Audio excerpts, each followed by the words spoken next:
Salut tout le monde et salut le chat et particulièrement à Anto, Gilles, Lucas, Stéphane, Jean-François, Georges-Henri qui ont déjà utilisé les commentaires pour nous saluer.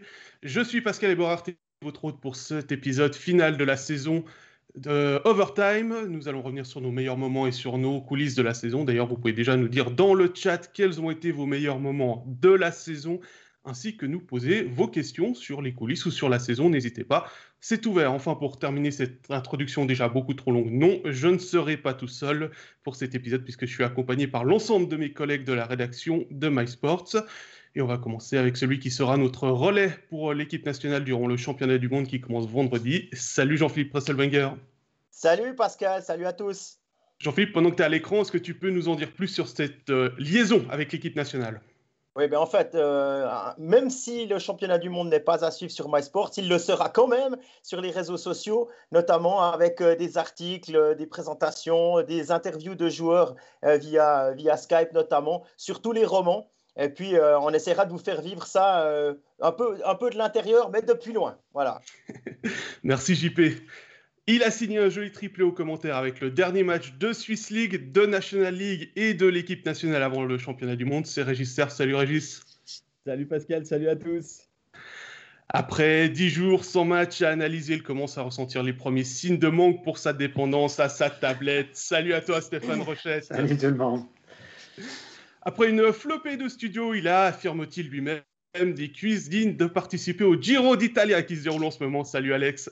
Ouais, mais toujours sur une étape de plat, hein, quand même, faut pas exagérer. Salut Pascal, salut à tous. Vous avez adoré ces terminaisons qui trahissent ses origines. Bienvenue Jérôme Beuchat.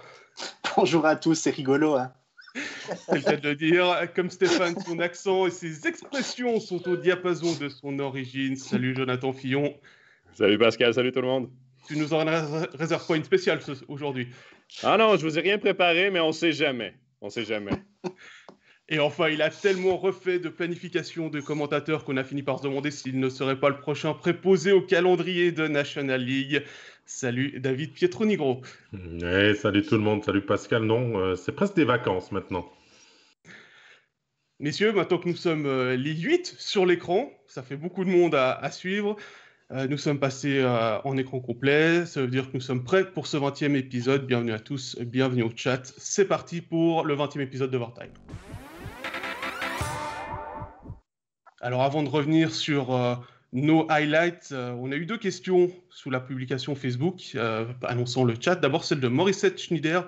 Messieurs, est-ce que vous avez chauffé vos cordes vocales parce qu'elle aimerait savoir si on a bien répété le Kartoffelsalat de Karl Klingberg en interview avec nos collègues alémaniques.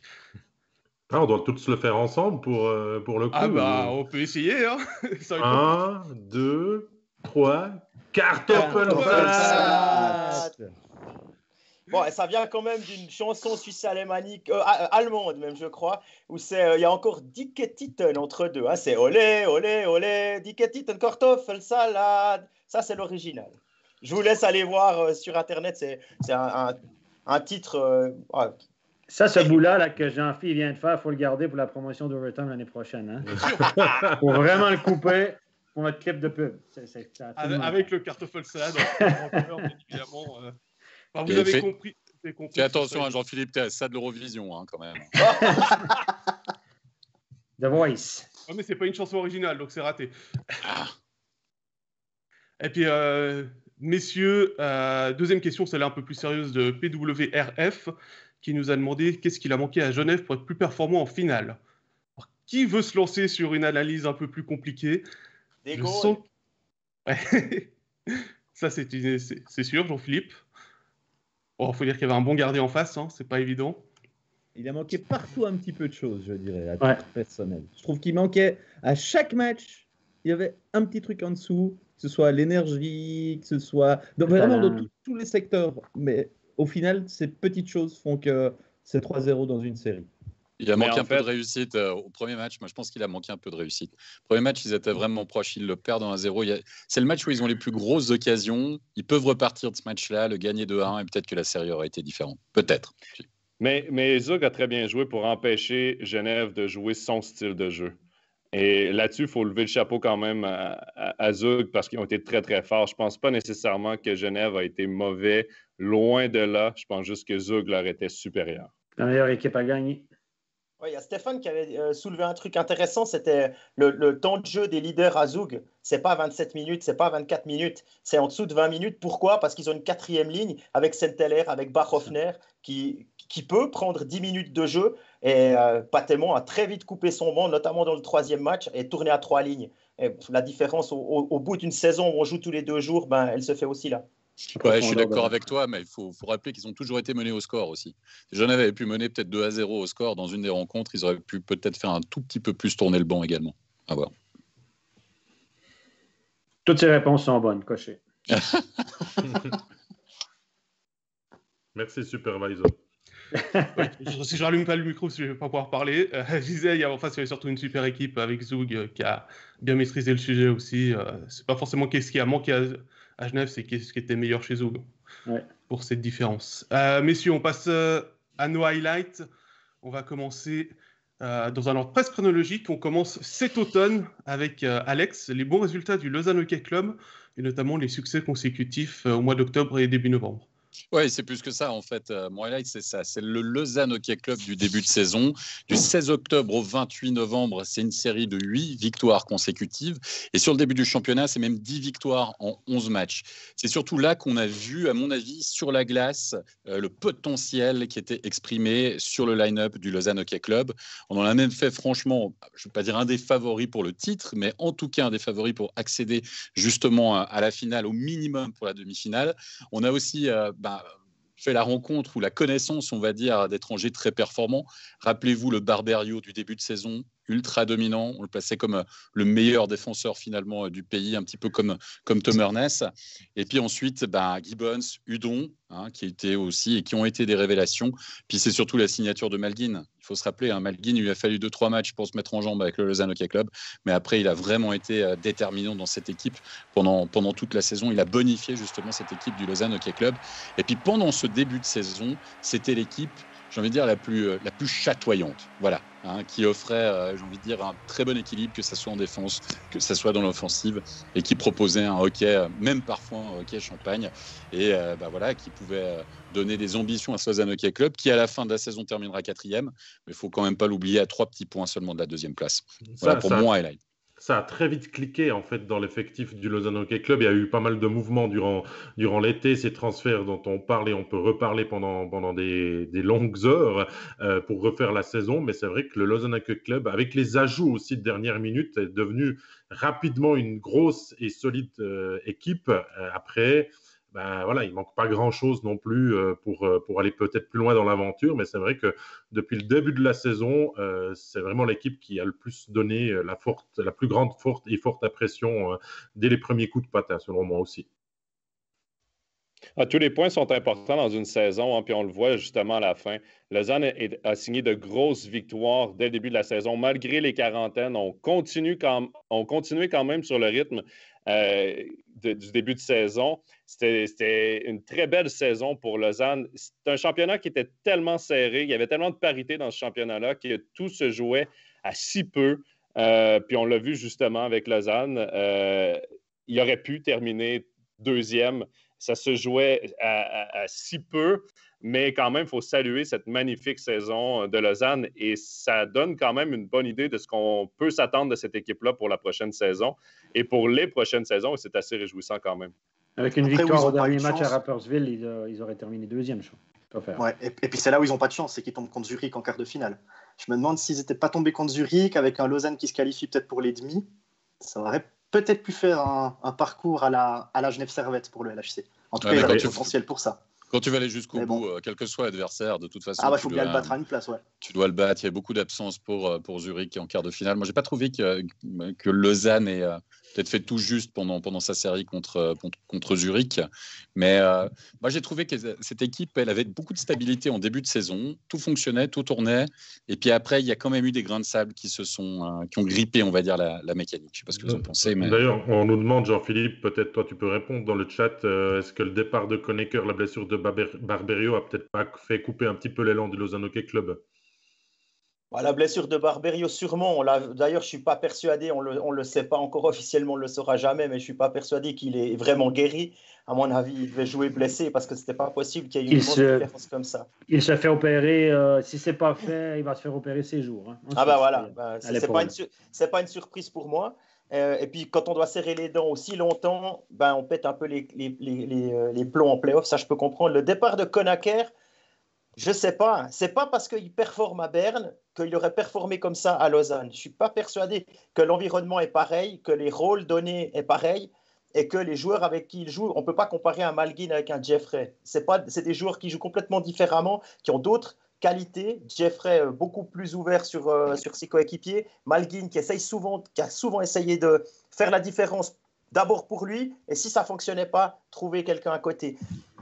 Voilà, ça a cliqué pour Conacher à Berne, mais je ne suis pas sûr qu'on puisse dire que ça aurait cliqué si on l'avait gardé. Je pense que le joueur était prêt à partir, Svoboda voulait qu'il s'en aille, je crois que c'était assez clair.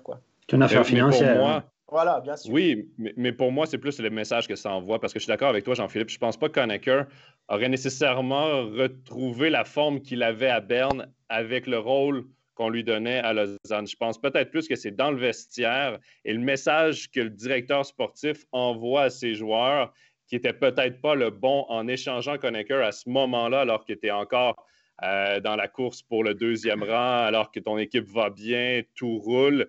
Là, tu enlèves quand même un gros morceau, un bon coéquipier. C'est peut-être sur le message que ça a peut-être un peu moins bien passé, le départ de Conacher, mais je suis d'accord avec toi que niveau joueur, je ne pense pas que Conacher, on aurait vu le Conacher de Berne s'il était resté à Lausanne.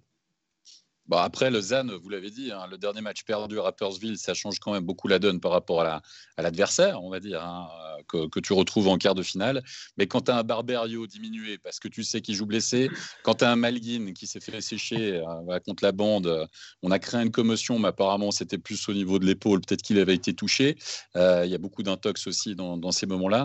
Tu as quand même tes 2 meilleurs joueurs qui sont diminués en attaquant ce quart de finale face à Zurich. Moi, je pense surtout que peut-être la cohésion d'équipe, comme tu l'as dit à Jonathan, par rapport au vestiaire, peut-être un esprit de guerrier un peu entamé. Peut-être qu'on a trop voulu miser sur les acquis du côté de Lausanne avant ces playoffs. Mais sur le papier, c'est quand même une des meilleures défenses, si ce n'est la meilleure défense du championnat de la saison régulière, me semble-t-il. On a vu que Tobias Stéphane avec Bolshauser avait une super doublure. Donc 2 très bons gardiens avant d'attaquer. Il a peut-être manqué plus d'efficacité. Peut-être que du côté de Lausanne, on a trop cherché à marquer le joli but aussi. C'était un des problèmes de pas mal d'équipes, on en a parlé, mais c'était peut-être ça. On manquait peut-être le côté létal parfois à Lausanne sur cette fin de saison. En effet, sur le papier, ça sera un sacré candidat aussi pour les saisons prochaines. On verra ça à la suite. On va rester sur cette période et cette série de matchs parce que durant cette série, il y a eu le match du 23 octobre, Jean-Philippe, avec un événement qui a retenu ton attention. Oui, effectivement, le 23 octobre à la Vaudoise Arena, c'était le 1000e match de Michael Ngoy. Michael Ngoy qui a fait une carrière, qui a 20 ans de carrière, qui a terminé cette saison et qui a joué dans 3 clubs, Lausanne, Fribourg et Ambry. 1038 matchs au total. Et là, il apprend juste au début du match, 5 minutes avant d'entrer sur la glace, que c'est son 1000e match. Il avait fait ses calculs. Il ne pensait pas que c'était celui-là. Et le staff lui apprend au moment d'entrer sur la glace. La belle histoire, c'est que c'est un ancien junior du LHC qui joue son 1000e match à la Vaudoise Arena et qu'en plus, il marque.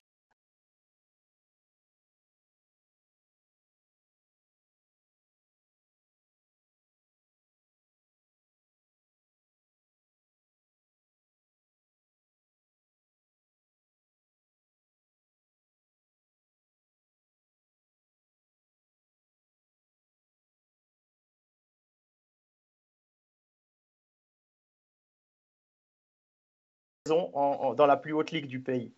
Et justement, il le rappelait en interview après son dernier match, cette histoire de ne pas vouloir être kicker professionnel, enfin pas de s'envisager comme kicker professionnel. Finalement, c'est peut-être le secret de la réussite aussi pour certains, de ne pas se dire « je veux absolument être joueur de hockey sur glace professionnel ». Je crois qu'il ne s'est pas mis la pression. Il est pas du genre à... Il prend un peu les choses comme il le faisait à la fin, année après année, il renouvelait son contrat. Là, j'avais échangé au moment où il allait annoncer officiellement qu'il n'allait pas repartir. Et puis, j'en ai discuté assez longuement avec lui en lui disant, mais en fait, tu as ta place, tu peux. Il en était bien conscient, physiquement, il était au top. Et puis, il me disait, moi, je ne veux pas faire la saison de trop. J'ai préparé ma reconversion depuis un petit moment. Je sais où je veux aller et je veux décider, moi, de mon avenir et pas qu'un coach me fasse sentir, me mette à l'écart. Et je trouve que c'est aussi une magnifique philosophie. Et je pense qu'il y a beaucoup de joueurs qui pourraient s'en inspirer, de se dire, c'est moi le maître des lieux et je veux décider quand je partirai. Ouais, et un joueur tellement sympa. Chaque fois qu'on le prenait à l'interview, en tout cas avec moi, à Ambry, avant l'interview, on ne parlait pas que de hockey. Il me demandait comment ça allait au travail, comment ça allait ma famille, on parlait de ses enfants, on parlait de la vie à côté. Vraiment quelqu'un de super sympa qui va manquer au hockey suisse. Ça veut dire qu'il ne va pas revenir dans le monde du hockey alors. Si je te laisse un petit peu entendre, Régis, sur ce que tu dis, il va couper. S'il ne voulait pas faire carrière.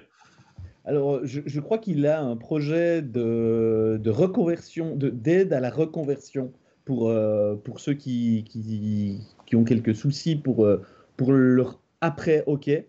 Et je crois qu'il va partir là-dedans et il va revenir également en Suisse romande. Il m'a dit qu'il allait s'établir entre Fribourg et Lausanne. Donc, je pense qu'on entendra encore un petit peu parler de lui, même si ce ne sera sûrement pas dans un poste d'entraîneur, dans un poste, dans un club, en tout cas pas dans un premier temps. Peut-être sur le Lausanne, consultant, c'est pas mal ça.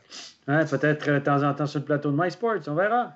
Ah ben on le prendrait volontiers parce qu'il a été très très bon durant toutes les interviews qu'on a pu faire avec lui depuis 4 ans qu'on existe. Donc je pense pas qu'il sera mauvais à l'analyse, ça c'est sûr. Mais c'est un bon client, c'est un très bon client comme on dit. Juste en mot, on fait pas 1000 matchs par hasard quand même dans cette ligue quoi qu'il arrive. Tu dois avoir quelque chose de toute façon pour avoir une telle longévité. Donc coup de chapeau quand même à Michael Ngoy.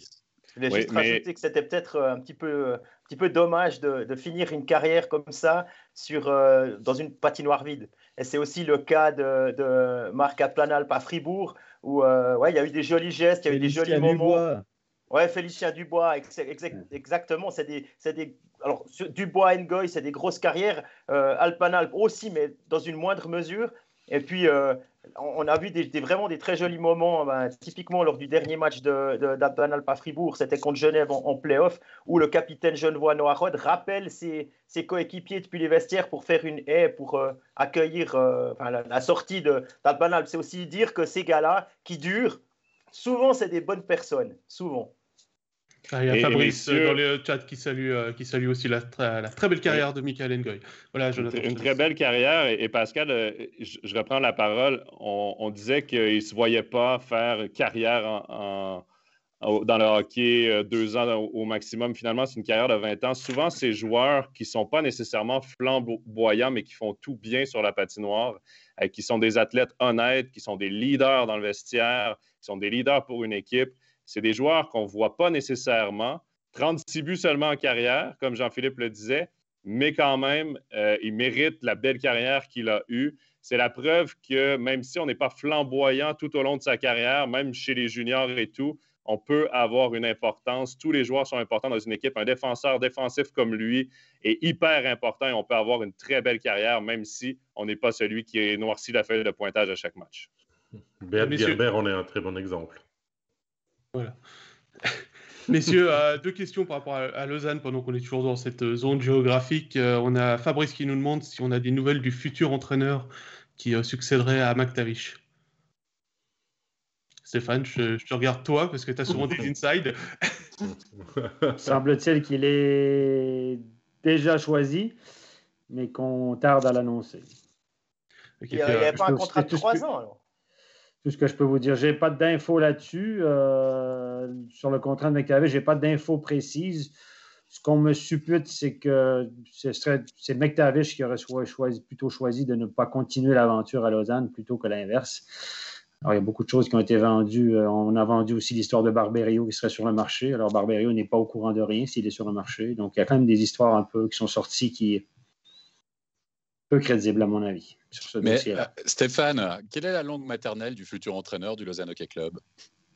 Ah, ça, je ne peux pas vous le dire. Non, je connais pas le nom. Honnêtement, je ne sais pas. J'ai entendu des bruits, mais je n'ai pas. Et vous voulez un côté inside? Quand Stéphane fait ça avec sa veste, c'est qu'il faut se méfier de ce qu'il va dire. Moi, je vous dis ça.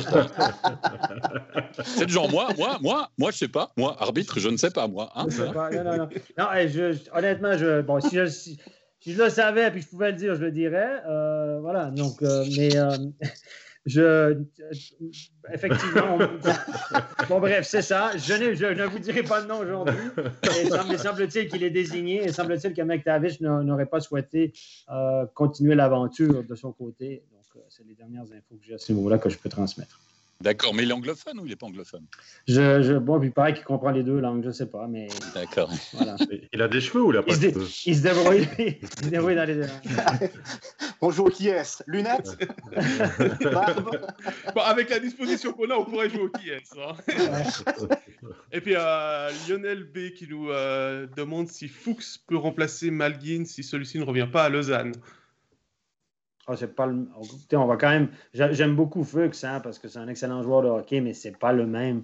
Je veux dire, on peut pas le comparer à Malguin, qui a quand même eu une carrière à NHL, on s'entend. Là. Il a quand même joué des matchs on and off, mais il a quand même...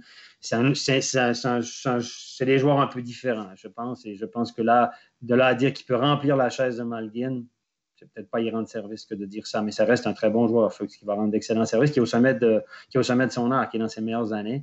Et je pense que Malguin est un joueur d'un autre niveau que Fuchs, je pense. À mon avis, je ne sais pas ce que vous en pensez, les gars. Mais... Il y en a un qui était meilleur, qui a été meilleur que le championnat, en fait. Je vais exagérer, mais Malguin, il est au-dessus du lot dans notre championnat. Très clairement. C'est comme André Gatti. Les 5 meilleurs joueurs, exactement. Ouais. Voilà, et on sent qu'il peut vraiment aller jouer dans une autre ligue. Fuchs, par contre, il va faire du bien, moi, je pense, sur le powerplay, notamment. Oui. C'est quand même, Fuchs, c'est un joueur de 25-30 points par année, 35 points au mieux. Voilà, c'est un joueur un peu différent. Et puis tu peux le mettre au centre et à l'aile. Parce qu'au début, il était au centre et c'est Tormanen qui l'a mis à l'aile à Bienne, dans un poste où il a plutôt performé. Et sur le powerplay, je pense qu'il peut faire du bien au LHC. Ouais. Comme Baumgartner, d'ailleurs. C'est un même genre de joueur qui peut jouer au centre et à l'aile. Et c'est deux joueurs qui sont visiblement été employés plus souvent à l'aile qu'au centre les dernières années et qui se sont bien débrouillés et qui peuvent jouer sur un powerplay. Donc tu es en train de nous dire que Lausanne a fait 2 pour le prix, c'est ça? Le prix, je ne sais pas, mais voilà, non, mais c'est deux joueurs qui ont un peu dans le même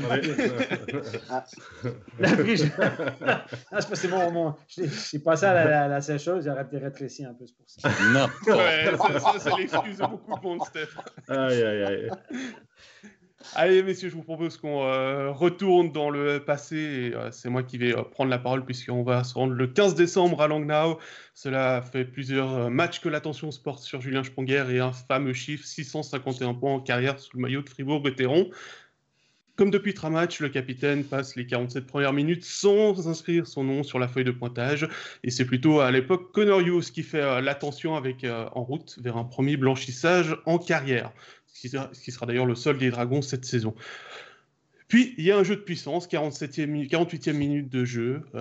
Sprunger récupère le puck de Di Domenico, aperçoit la palette de Brodin juste devant le gardien Pounenovs, ajuste la passe et ça fait 651 points. Le record est égalé. Et on se refocalise un petit peu plus sur Julien Sprunger. Mais il n'a pas encore battu son record. Pour ça, il faut attendre une dizaine de minutes. Nouveau powerplay, tir de la ligne bleue de Ryan Gunderson et... il y a Julien Sprunger dans la trajectoire du puck, il le dévie et ça fait le record battu. Finalement, Connor Hughes passe à la trappe. La belle histoire, ça devient le record pour Julien Sprunger. D'ailleurs, petit côté inside que j'aime bien relever, c'est que dans la foulée du but, le chef de presse qui était encore en tribune de presse se lève pour aller préparer les interviews en bas. Il passe derrière moi, j'enlève mon casque, j'ai même pas eu le temps de lui dire que je change de joueur. Qui me fait « Tu veux Julien ?» Et je lui ai dit oui, je veux Julien. Et finalement, Julien s'est prêté au jeu des interviews, comme le relève La Liberté dans l'article du lendemain. Il est encore en équipement alors que ses coéquipiers sont dans le bus, douchés, massés, changés, prêts à repartir. Ça a été une sacrée soirée. Je vous avoue qu'il y avait pas mal d'émotions ce jour-là. Et comme d'habitude, on est toujours content quand Julien Sprunger fait un bon résultat. Voilà. Je ne pensais pas que ma petite histoire allait vous laisser sans voix. T'as tout dit. Non, mais écoutez, tout le monde... Et Julien Sprunger attire la sympathie d'à peu près tout le monde. Il a eu une grande carrière. Voilà, il a marqué les esprits. C'est l'image de Fribourg depuis nombre d'années. Et je pense que tout le monde était content de cette réalisation-là. Et puis, c'est un gars qui attire la sympathie en Suisse romande, c'est une évidence. Il a aussi rappelé que, évidemment, il marque plus de points que Slava Bikov, mais il a aussi rappelé qu'il l'a fait avec beaucoup plus de matchs et qu'il ne voulait absolument pas se comparer à ce que Slava Bikov avait réussi lors du nombre de matchs limités qu'il avait disputés pour arriver aussi haut au nombre de points, buts marqués et assists. Oui, pour Slava Bikov, c'est 350 matchs, un truc comme ça, et Julien, c'était son 850e match. Ouais, mais c'est pas la même époque non plus. Tu peux pas. Voilà, il y avait quand même des joueurs, les meilleurs pointeurs, qui finissaient avec plus de 100 points peut-être dans notre championnat. C'est déjà arrivé aussi. C'était pas forcément la même chose, mais c'est symbolique quand même. Julien Sprunger, le capitaine, le meilleur VRP de Fribourg depuis les saison après saison, etc., qui devient le meilleur pointeur historique du club. Il avait déjà marqué à tout jamais son empreinte de ce club, j'ai envie de dire, mais là, il marque dans les tabelles. Voilà, et pour un sacré moment, parce que je ne sais pas quel est le deuxième encore en activité du côté de Fribourg-Gotteron, mais je pense qu'il y a il s'appelle aussi Bikov, mais c'est Andrei. Ouais, mais je pense qu'il y a une grosse différence, non, au niveau du nombre de points. J'ai pas le nombre de points en tête, il est 4e derrière un autre Andrei Komutov. Ça va être compliqué à rattraper, mais c'est vrai ce que fait Julien, c'est aussi pour revenir à l'hommage qu'on rendait aux retraités, c'est ce clubiste que l'on n'a presque plus maintenant dans le hockey moderne finalement, de ce joueur qui a eu des possibilités de partir, qui ne l'a pas saisi et puis qui a voulu vraiment écrire l'histoire de son club et qui le fait depuis de longues années aussi de très très belle manière. Sauf erreur, quand tu dis qu'il n'a pas saisi l'opportunité, je crois qu'il y a David Baquez qui l'a aussi un peu aidé à ne pas saisir l'opportunité. Ouais, on se souvient de cette vilaine charge là qu'il avait laissée sur le flanc et qui avait fait capoter un passage en Amérique du Nord. Absolument, il nous l'avait expliqué justement dans le repas d'équipe. Le premier épisode qu'on avait diffusé, il était revenu justement sur cette charge, sur sa fracture qu'il avait eue. Et il était passé à 2 doigts d'arrêter le hockey sur glace aussi. Tout simplement, pas seulement de rater ce passage du côté de la NHL. Mais c'est un véritable, Stéphane, tu es d'accord, c'est un franchise player. Il n'y en a pas beaucoup en Suisse, faut quand même le dire. Et Julien Sprunger, ça incarne véritablement ça du côté de Fribourg. Non, c'est clair, c'est l'image du club. Julien, c'est le porte-étendard du club. C'est lui, quand on pense à Julien Sprunger, à Fribourg-Gotteron, on pense forcément à Julien Sprunger. La seule chose qui lui manque dans sa carrière, malheureusement, c'est les titres. Parce que si vous voulez être reconnu comme un franchise player, en général, vous pouvez avoir des titres avec ça. Et ça l'est à Fribourg, mais il reste qu'il n'aura jamais gagné de titre avec lui comme leader. Et ça, c'est le seul petit truc, je pense, qu'il doit regretter. Pour l'instant. Évidemment, il faut faire attention à ce que je dis pour l'instant. Sa carrière n'est pas encore terminée, donc effectivement, on ne peut pas dire... effectivement. Une question de Fabrice, justement. Est-ce qu'on pense qu'il a encore sa place dans le premier ou le deuxième bloc? Je ne sais pas, Régis, Jérôme, Jean-Philippe? Alors, de manière définitive, je dirais pas oui. Je pense qu'il prouve que quand on le met en bonne position, il est encore capable d'apporter. Maintenant, c'est sûr qu'il a plus... il a eu tellement de commotions aussi, on comprend quelques réticences à aller vraiment trop dans le combat physique. Il a peut-être plus non plus ses jambes de 20 ans. Mais moi, en tout cas, quand je le vois en supériorité numérique, je me dis pas qu'il n'a pas sa place. C'est bien sûr. Mais maintenant, est-il capable de faire une saison entière dans un premier, un deuxième bloc? Je serais un peu plus réservé. Voilà. Ouais, je suis du même avis que Régis. Moi, je dirais que dans le jeu à 5 contre 5, ça serait plus qu'au 3e ou 4e bloc. Par contre, en jeu de puissance, il peut très bien jouer dans un deuxième pipi sans aucun problème. À voir la saison prochaine, on va avancer parce que le temps file.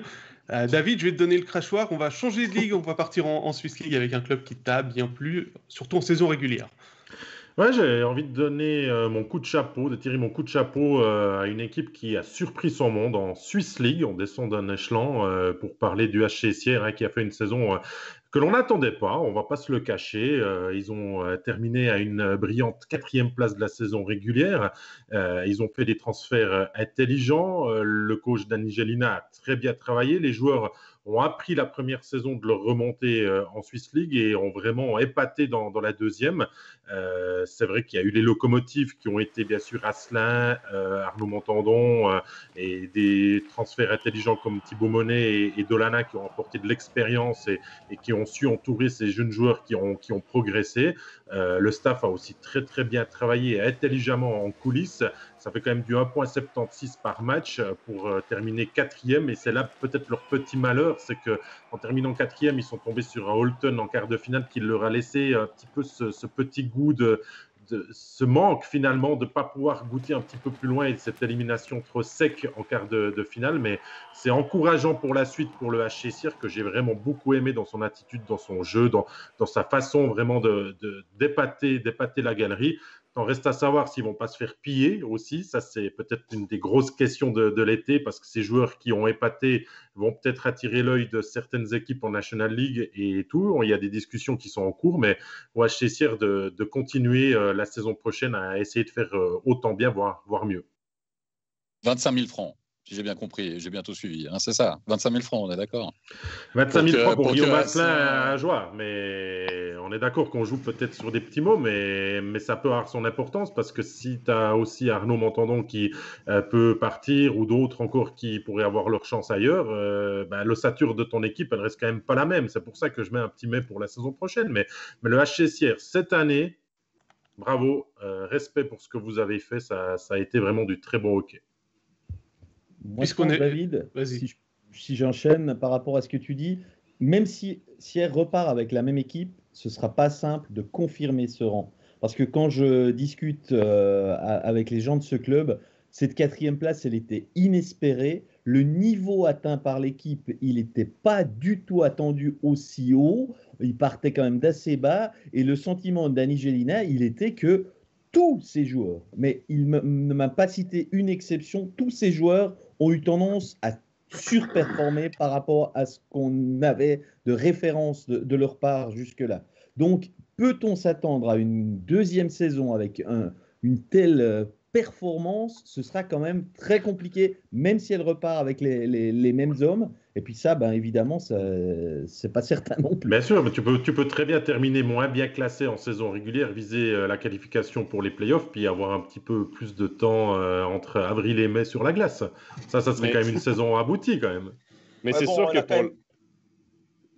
Oui.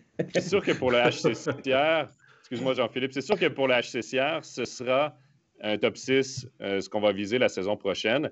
Il y a un gros club en moins en Swiss League l'an prochain, mine de rien. Le HC Ajoie, c'est un club qui faisait mal à beaucoup d'équipes parce qu'on allait chercher tous les points qu'on pouvait ou presque. Par contre, le HC Sierre sera attendu de pied ferme l'année prochaine. Les équipes vont les prendre au sérieux beaucoup plus, je pense, que ce à quoi on s'attendait en début de saison cette année. Donc, oui, je suis d'accord avec Régis, c'est de confirmer cette place dans le top 6 de Swiss League qui va être le plus difficile pour Sierre. Et après, on doit être capable de transposer les bons résultats de la saison régulière en play-off là où ça compte. Et c'est ce que Sierre n'a pas réussi à faire. Peut-être dû à son inexpérience, les étrangers n'ont pas fonctionné en play-off. Et c'était Holton, il y a tout plein de raisons. Mais la saison prochaine, c'est un top 6 et on doit passer la première ronde. C'est un beau challenge. Jean-Philippe, tu voulais dire quelque chose avant Jonathan? Que la réalité des playoffs a rapidement rattrapé Sierre. C'est exactement ce que Jonathan a dit, donc pas besoin de revenir. Il y a une question de Patrice, justement, de Patrice sur le HC Sierre. Pensez-vous que le projet sierrois de Max Sorlet va être un peu chamboulé avec sa signature à Lugano? Non, je pense que Sierre a besoin de 3 ans pour se mettre en place. Bizarrement, Max Sorlet a signé 3 ans à Lugano. Moi, je ne pense pas que... Il n'y a pas de hasard dans ces choses-là. La réponse exacte, c'est que, en fait, c'est exactement ça. Pour l'instant, c'est un projet immobilier. Pour l'instant, pour les 2-3 prochaines années, c'est un projet immobilier. Dans 4 ans, donc au-delà des 3 prochaines saisons, ce sera peut-être un projet qui sera devenu sportif et plus intéressant pour Max Sorlet. Mais les 3 prochaines années, c'est de l'immobilier. Et de toute façon, une patinoire. Il faut déjà avoir une patinoire. C'est ça, c'est le projet immobilier d'abord. Si on a une patinoire, après, on peut avoir le sportif après. Mais pour Max Sorlet, c'est le 3 ans, comme Jean-Philippe a dit, il a signé 3 ans, il y a une raison. Ouais, et c'est le temps supplémentaire. Le club a quand même bien mordu au projet de Max Sorlet et de ses associés. Donc, il y a aussi un intérêt là-dessus de pouvoir faire quelques heures sup à côté de son travail à Lugano pour faire avancer le dossier, sans problème. Ouais, il y a certains trajets qui se montent depuis Lugano. Ça laisse du temps pour faire des téléphones. Ouais, mais après, il faut monter l'équipe aussi. Parce que ça va pas être ça. simple. Dans les prochaines années, là, c'est particulier ce qu'on vit en ce moment avec le Covid, avec la National League SA qui se met en place. Il n'y a pas de relégation pour 2 saisons. Vous pouvez quand même planifier avec moins de risques financiers, etc. Et même quand vous planifiez, ça ne marche pas forcément. Regardez Cloton. Donc, il faut avoir les reins solides aussi et pas forcément qu'une saison et faire un all-in sur une saison. Même si je sais que Chris Maxorley, il est plutôt blackjack que poker, il est quand même capable de pousser pour faire un all-in, justement sur rien qu'une saison. Mais comme il y aura logiquement la promotion sportive qui va être remise en place, enfin, promotion-relégation, apparemment, on ne sait pas exactement, mais dans 3 ans, on pourrait l'imaginer. Il faudrait surtout qu'il y ait une équipe de National League qui soit vraiment très mal en point, qui soit mûre pour descendre, tout autant que Sierre soit mûre pour monter. Bon, en 3 ans, il peut se passer beaucoup de choses. C'est ça. Ça va être la conclusion là-dessus. On va retourner en National League et à la lutte pour la 6e place. On est en fin de saison, Jérôme, le 3 avril pour être précis. Et au moment où tu t'intéresses à ton highlight, ça ne se passe pas trop bien pour Bienne Auvernais, puisqu'il y a 1-0 pour les Genevois. Et on est à 2 minutes du terme. Et là, record de buts en 2 minutes. Exactement. Ceux qui me connaissent savent que j'aime bien les statistiques, j'aime bien les chiffres. Donc forcément, c'est un record qui a tenu mon attention. Il y a 1-0 pour Genève, comme tu l'as dit Pascal, 57 minutes 29, bien égalise par Beat Forster.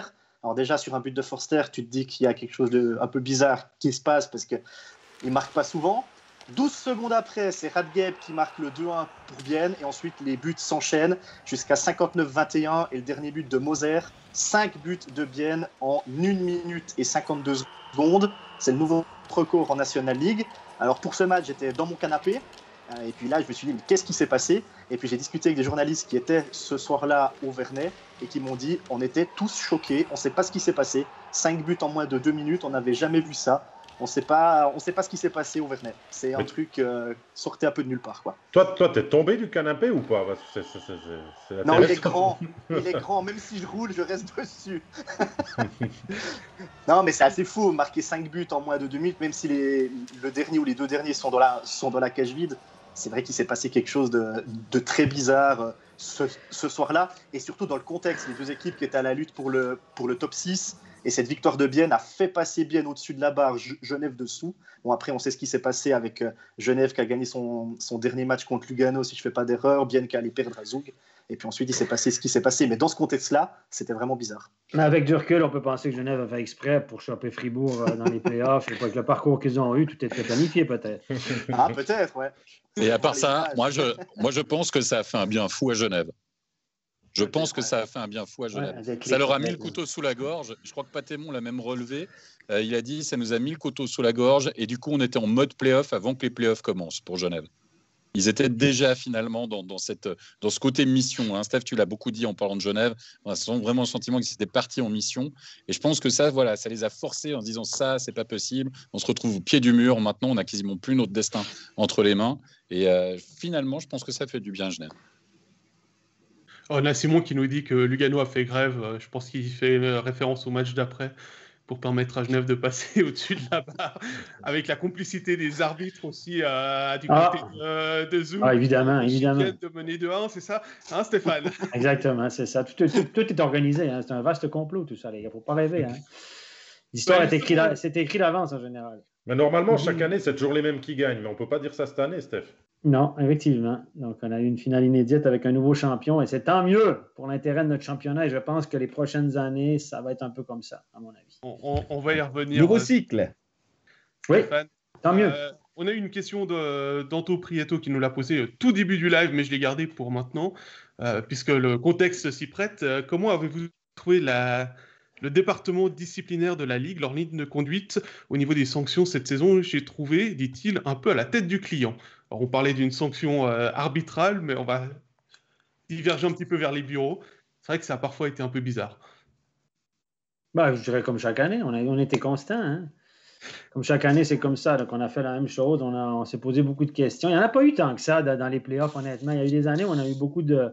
un scandale, des scandaux. Là, on a eu beaucoup de scandaux certaines années. Puis cette année, on en a eu un petit peu moins.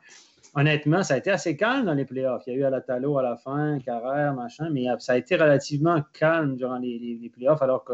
il y a eu Andrighetto, Marty, Andrighetto. Oui, c'est vrai. Il y a eu Andrighetto, c'est vrai. Sans Andrighetto, évidemment. Bon, voilà. On parlait d'un match, à mon avis, c'était clairement pas suffisant. Là. Et après ça, ça faisait pas partie de la... C'était pas dans la ligne, mais encore une fois, on est habitué à ça. Donc, le juge, rien de surprenant. Les arbitres, je pense qu'en finale, de façon générale, ça a été correct. En finale, il y a eu quelques gros trucs qui ont fait que ça a attiré l'attention. Le check d'Alatalo non sanctionné. Dans le dernier match, la charge contre la bande de Kovar, qui était clairement pas une charge contre la bande.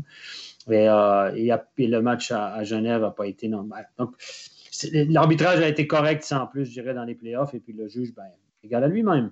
Oui, mais nous, on ne va pas dans les polémiques de la barrière de Rushdie et de tout ça. Hein. Je veux dire, les décisions, elles sont des fois aléatoires. On ne peut pas vraiment les prévoir et tout ça, mais c'est pas en rien contre les romans, en tout cas, en rien de très critique. Il faut arrêter de faire cette fixette là-dessus aussi. Hein. Non, mais je pense qu'à un moment donné, les décisions... Excuse-moi, Régis, vas-y. Vas-y, Je pense que les décisions ont trop souvent été prises selon le résultat d'une charge ou d'un coup que du geste. Et je pense qu'il a manqué un peu de constance. On a voulu lancer des messages avec la suspension à Damien Ria, par exemple, qui était exemplaire, mais les gestes qui ressemblaient beaucoup à Ria par la suite ont été moins punis. Pourquoi? Parce que le résultat était peut-être moins sensationnel, semblait moins grave à première vue. J'ai trouvé que ça, il faut que quand tu donnes une suspension, pour moi, il faut toujours que tu y ailles avec le geste et non pas nécessairement le résultat. C'est sûr que s'il y a un résultat grave, tu dois le prendre en considération, mais ça ne doit pas être la seule chose qui prime. Tu dois aussi y aller avec le geste. Et là-dessus, moi, je trouve qu'on a été un peu mou là-dessus. Je trouve qu'on aurait dû être un peu plus ferme et dire ça vaut tant, ça vaut tant, ça vaut tant. Essayer de sortir un peu de cette fameuse zone grise. Bon, je rappelle juste, excusez-moi, mais quand tu arrives dans les playoffs, il y a de plus en plus de caméras. Et en finale aussi. Donc, tout d'un coup, pour le même geste, tu as 11 points de vue différents, enfin 11 angles différents. Et c'est plus facile peut-être de prendre la meilleure décision dans ces moments-là. La question, plutôt que le juge unique, c'est peut-être l'importance pour le futur, comme c'est le cas en NHL, de pouvoir aller voir la vidéo pour des sanctions majeures, pour des pénalités majeures. Et je pense que ça annierait quand même déjà beaucoup de polémiques. Et à Patrice, justement, qui posait cette question, est-ce que on pourra aller voir ces vidéos la saison prochaine? Je vois Stéphane qui fait les gros yeux. Oui, non, mais moi, je trouve que c'est une bonne idée. Si les arbitres pensent donner, ils hésitent entre à 2+10 et à 5, ou dans la mesure où il y a une pénalité, là, dans la mesure où on veut pénaliser, parce qu'à l'Atalo, je vous rappellerai qu'il n'avait pas levé le bras. Donc, là, on n'aurait pas été voir. Peut-être qu'on aurait été voir quand même. Donc, je pense que on va y venir. On va y venir parce que la conséquence dans le match, qu'à l'Atalo soit suspendu après, OK, ça fait une belle jambe. Sauf que dans le match en cours, dans ce match-là, ça aurait eu, ne serait-ce qu'un 2+10, aurait eu une influence parce que c'était un moment clé. Il y avait qu'un but d'écart. Ça aurait pu changer la tournure des événements. C'est toujours la même chose. La même chose de la 5 minutes de Pedretti qui n'a pas été sifflé, qu'on a donné que 2 au lieu de 5. Pedretti reste dans le match. Au lieu de 5 minutes de powerplay, Lausanne avec 2 minutes. Ça change la tournure des événements. Diaz qui a été pénalisé pour 5 minutes à rebours. S'il avait été chassé du match comme il aurait dû être, ça aurait changé la physionomie de ce match-là. Donc là, c'est pas le bon exemple, Diaz, puisqu'il sort de toute façon sur blessure à ce moment-là. Ouais. Donc, mais tu joues quand même à 4 contre 5 pendant 5 minutes. Donc voilà, non, mais ça change la physionomie du match en cours. Donc souvent, en championnat, quand il n'y a pas la 5 minutes qui aurait dû être donnée, l'équipe qui joue contre n'a pas cette opportunité-là, ça change la tournure, et puis c'est les équipes qui jouent contre eux après qui bénéficient de ça. Donc, moi, je pense qu'on va y venir, honnêtement. L'utilisation de la vidéo, on ne va pas aller en s'amenuisant. Le problème qu'on a en Suisse, c'est qu'on va à la vidéo trop souvent, selon l'opinion des gens, parce qu'on n'a pas de superviseur, de gens qui regardent systématiquement toutes les scènes. Il y a un tir sur le poteau, un tir sur la barre, le jeu continue 30 secondes, on va voir. Parce qu'il n'y a personne qui vérifie. En NHL, les arbitres n'ont pas besoin d'aller voir. C'est plus fluide parce qu'il y a quelqu'un tout de suite sur la galerie de presse qui regarde. OK, pas besoin d'aller voir. À l'arrêt de jeu suivant, ils font thumbs up à l'arbitre. C'est bon, il n'y a pas eu de but. En Suisse, il n'y a personne qui fait OK, c'est bon, il n'y a pas eu de but. On va à la vidéo, on lave les mains, on met le masque, on enlève le masque. On perd 5 minutes, 3, 4, 5 minutes pour un poteau, une barre horizontale. Ce qui n'arrive pas. Donc, moi, je pense que si on veut progresser en Suisse, il faut mettre des gens qui moyennant un billet gratuit, un hot dog, une pomme frite, un coca, vont faire ça pour la Ligue et on sauverait beaucoup de temps. Et après, on pourrait prendre du temps à bon escient pour aller à la vidéo, à mon avis. Et on t'appelle, on t'appelle, t'es la qu'à m'appeler. Tu vérifies tout de suite. C'est bon, exact. Nous, on peut le dire, on le sait, en studio, on a tous les matchs. On appelle un ami, pas besoin de prendre le 50-50 et puis c'est réglé. On n'a déjà pas assez d'arbitres. On n'a déjà pas assez d'arbitres pour la National League. On doit aller chercher des Finlandais, des Autrichiens, des. Il y en aura moins l'année prochaine. Et puis là, il faudrait encore, je ne sais pas combien de personnes pour faire une war room comme en NHL. Est-ce que ça règle tous les problèmes? Je pense pas. Si on prend même le truc qui a fait une grosse polémique de l'autre côté de l'Atlantique avec Tom Wilson qui s'est attaqué aux joueurs des Rangers. Regardez ce qu'il en est sorti. Rien de bon, ni pour le jeu, ni pour la Ligue. Ça ne se passe pas très bien non plus. Donc, je ne pense pas qu'on peut, transposer ce qui se passe là-bas ici, pour des raisons de budget, de structure, etc. Et puis en plus, même si ça ne joue pas trop mal là-bas, il y a des fois où ça ne joue pas du tout non plus. Donc, il ne faut pas trop attendre de la vidéo, je crois. On peut y aller, ça va enlever quelques erreurs, mais je ne pense pas que ça va changer. Pour les 5 minutes, moi, je pense que ça a trop d'influence, 5 minutes dans un match pour qu'on se permette de ne pas y aller, à mon avis. Là où on peut sauver, Jean-Philippe, ce que je dis, c'est qu'on peut avoir même quelqu'un, un officiel local, tu n'as pas besoin d'être un ancien arbitre, un officiel local qui revoit les scènes pour amener de la fluidité, pour éviter d'aller à la vidéo 4 fois pour un poteau, qui revoit. Je regardais encore un match de NHL hier, il y a eu une démêlée devant le but, le puck est toujours resté devant la ligne.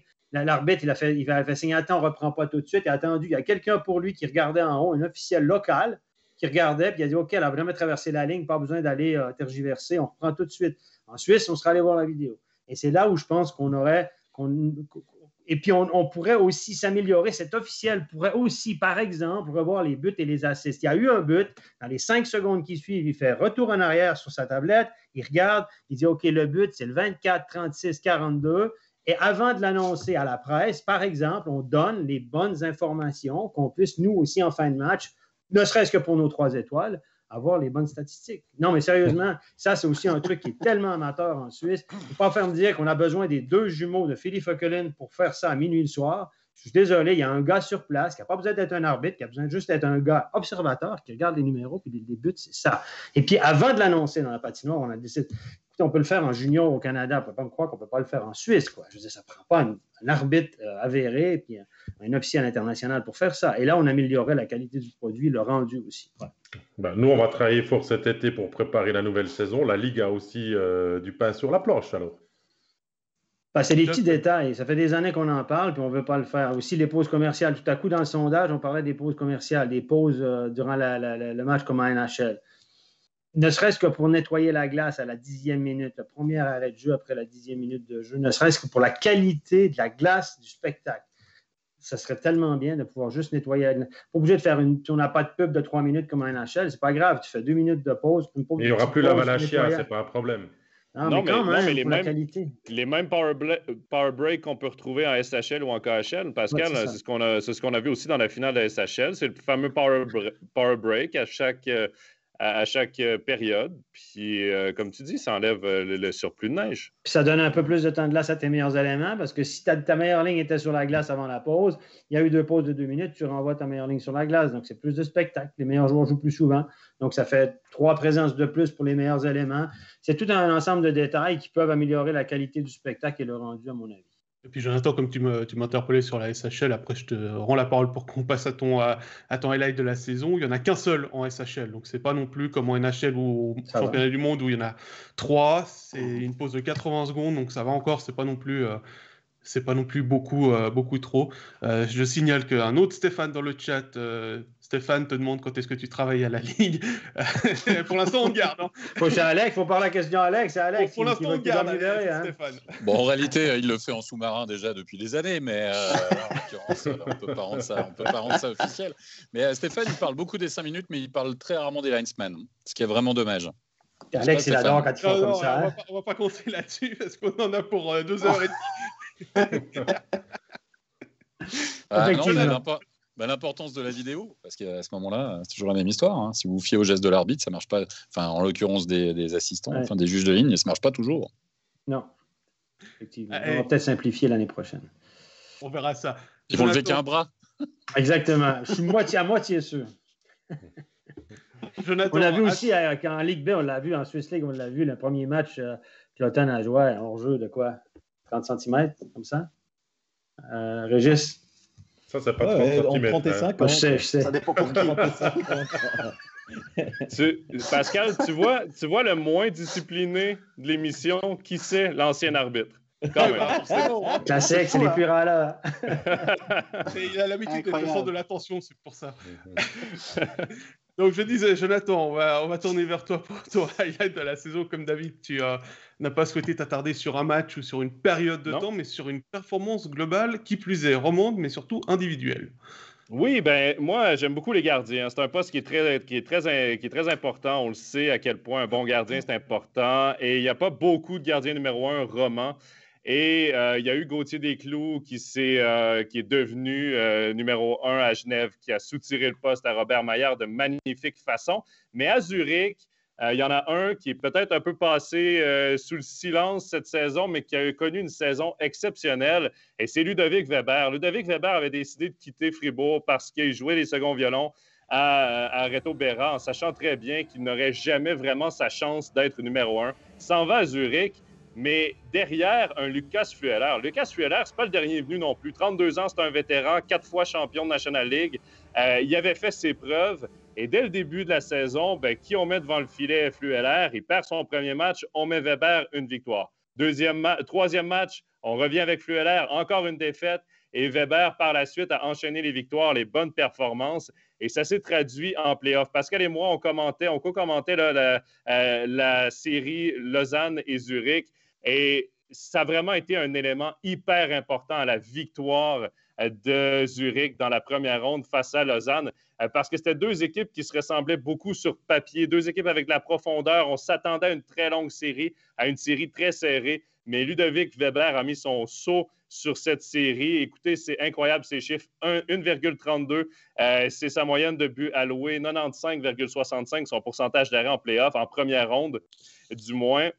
3 jeux blancs sur 6 matchs. Il a été exceptionnel et il est devenu, sans contredit, le gardien numéro 1 de cette équipe. Et je voulais le saluer parce que c'est quand même... Je voulais lui donner un coup de chapeau parce que c'est quand même un gardien roman, un fribourgeois, qui va chercher un poste de numéro 1 à Zurich face à un autre gardien qui avait sa place bien au chaud, Lucas Flueller. Donc, quand même, un coup de chapeau. Et j'ai décidé que ce serait mon highlight de la saison.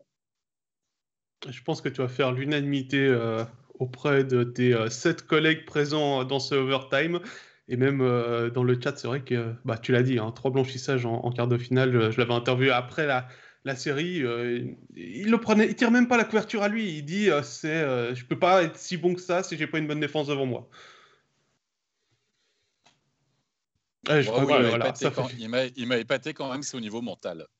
Parce qu'il les a enchaînés. Et, même pendant la saison régulière, là, à un moment, je crois qu'il en a connu 4-5 de suite où il était vraiment épatant. Il encaissait un but de temps en temps. C'était assez incroyable. Et c'est là où nous a le plus surpris. Mais du côté de Zurich, il faut savoir aussi une chose, c'est que Ludovic Weber, il avait la confiance de son entraîneur. Surtout parce que Grunborg, je pense que Flueller, c'est vraiment pas son copain. Il est allé chercher Ortio la saison passée. Là, il lui a vraiment clairement dit que ça allait pas être le numéro 1. Et je pense qu'il a su motiver Ludovic Weber, c'est vrai. Et Ludovic Weber profite aussi du fait que son entraîneur a une totale confiance en lui. Alors, il reste qu'en saison régulière, c'est 4 jeux blancs aussi. Donc, il est 3e à ce chapitre dans la Ligue. Il a des statistiques hyper intéressantes. Moi, c'est un gardien que j'aime beaucoup par sa stature, par sa grosseur devant le filet, son calme devant la cage. Et c'était ses premières playoffs. Il a prouvé qu'il est capable de performer aussi sous la pression quand ça compte. Puis il y a aussi quelque chose qu'il ne faut pas oublier concernant Flueller. Alors, ça n'enlève aucun mérite à Ludovic Weber. Hein. Je me joins tout à fait aux louanges qui ont été tressées jusqu'à maintenant. C'est que Flueller a été blessé à 2 reprises, plusieurs semaines de suite, d'abord aux cuisses, aux adducteurs et puis ensuite au dos. Et donc, il a pu reprendre sa place qu'assez tard dans la saison. Au final, c'est que 17 départs. Mais au début, Grunborg a fait un choix, puis ensuite, c'était lui ou le gardien numéro 3 ou celui des junior élites. Ça tournait un petit peu sur le banc.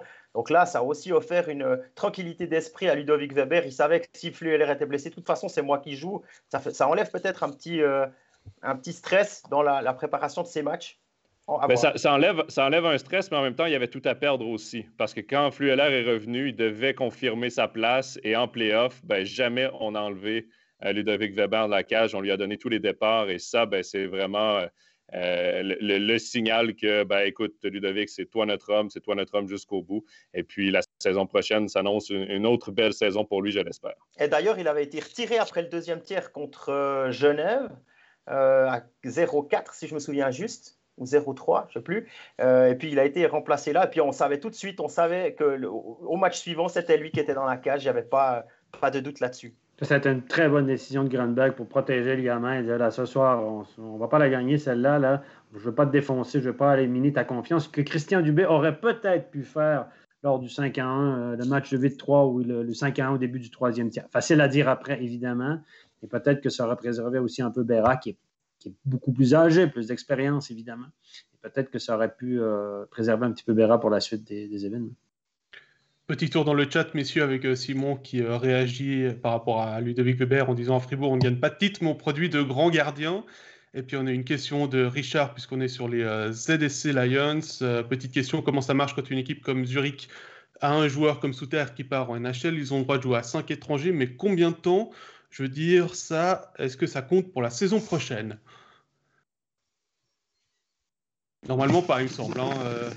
C'est pour l'année, je crois que c'est pour l'année en cours, ou la durée du contrat. Je suis plus trop sûr, c'était pas très clair. Ça serait logique que ce soit pour la durée du contrat, parce que tu perds un joueur. Bon, l'idée, c'était de remplacer un joueur qu'on avait perdu au dernier moment, parce qu'en NHL, souvent, on perd les joueurs en juillet. Quand les joueurs deviennent autonomes au 1er juillet, là, cette année, ça va être un peu plus tard. Donc, c'était un peu pour compenser la perte d'un joueur d'impact à court terme. Mais la question était de savoir, est-ce que ça dure pour la durée du contrat du joueur? Parce que imaginez qu'un Chervet, par exemple, avec un contrat de 7 ans, ça ne va pas arriver, mais si Chervet partait en NHL alors qu'il reste 5 ans de contrat, est-ce que Berne pourrait jouer pendant 5 ans avec un joueur? Je ne sais pas, j'ai pas le détail. Est-ce que quelqu'un d'entre vous l'a plus que moi, ce détail? Non, je ne l'ai pas. Par contre, ce que je peux vous dire, c'est que Tim Berni partira pour Columbus l'année prochaine. Il sera plus zurichois. Mais lui, la situation est un peu différente. Ça n'offrira pas un étranger supplémentaire, étant donné qu'il était déjà sous contrat et qu'il était prêté par son club de NHL à un club suisse. Et ça concerne aussi Tobias Geiser, par exemple, qui sera au Mondial à Zug. Par contre, si Gregory Hoffman devait partir, ce qui est loin d'être encore assuré, là, à ce moment-là, oui, il y aurait une licence étrangère supplémentaire, la possibilité de mettre un 5e étranger sur la glace pour Zug la saison prochaine. Alors, moi, je n'ai pas la réponse formelle, mais je me rappelle quand on a parlé de l'instauration de cette nouvelle règle, de cette possibilité, on a bien dit c'est pour que les équipes qui perdent un joueur à la dernière, qui n'ont plus un marché, rien de nouvel, puissent se retourner. Donc, logiquement, en ayant une année pour trouver le remplaçant, on n'est plus du tout dans le même contexte. Et je ne l'imagine pas du tout qu'il y ait une possibilité de 5e étranger pour remplacer plus Souter la saison prochaine. Alors, Olivier Perroula, dans le chat, il nous dit que c'est pour l'année en cours. Ça paraît assez logique. Il y a aussi la compensation financière qui est très intéressante aussi pour le club. Il y a non seulement une perte d'étrangers, mais une compensation financière assez importante avec l'entente avec la NHL maintenant. D'ailleurs, les joueurs n'ont plus besoin d'avoir dans leur contrat la clause NHL. Elle y est d'office maintenant. Donc, c'est maintenant qu'il y a une entente entre la National League et la NHL. Alors, on va retourner sur les highlights. Il y a un événement qui a fait vibrer une région et bien plus. Régis, on repart le soir du 28 avril à Porrentruy, la promotion du HC Ajoie et notamment les larmes de Philippe Michael de Vos à l'interview avec David qui s'en est toujours pas remis. Alors, Phil s'en est remis quand même, David, je sais pas. Mais une chose est sûre, c'est que cette journée du 28 avril, elle a été un petit peu bizarre dans son déroulement, parce que je vous rappelle que dans l'après-midi encore, on ne savait pas si Ajoie allait accepter une promotion. Évidemment qu'il fallait gagner ce match. Donc, il y avait beaucoup d'incertitudes qui planaient sur cette rencontre. On est allé à la patinoire, il y avait toujours cette incertitude, elle a été levée auprès des joueurs juste 1h30 avant la rencontre, avant l'échauffement. Nous, on n'était pas vraiment au courant, donc voilà, match important pour un titre peut-être au bout. Cloton avait encore un bon coup à jouer. Il y avait cette montée gentiment en température, et puis après, on apprend, on va dire quoi, une demi-heure avant le match, que Ajoie accepte s'il monte. Donc on sent que là, l'enjeu du match, il est doublé, voire décuplé pour cette rencontre.